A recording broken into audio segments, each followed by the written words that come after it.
How to use Peacock TV. So as you can see, I'm currently located in the Philippines and I'm having this specific error message.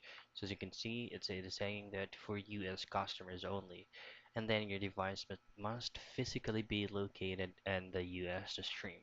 But in that case, that's actually not a big deal. Then all you just have to do, if you really insist to use Peacock TV, then you'll have at least to have a reliable VPN device.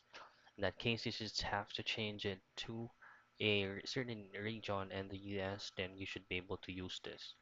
Just it's very simple. All I have to do is just sign in, and there are also parts of Peacock TV that you can go ahead and subscribe to so that you can watch premium movies, series, or any episodes you'd like.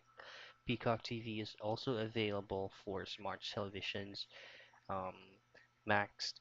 All you just have to do from there for you to get Peacock TV on your smart TVs is just to download Peacock TV from any of the Play Store that you have on your smart television.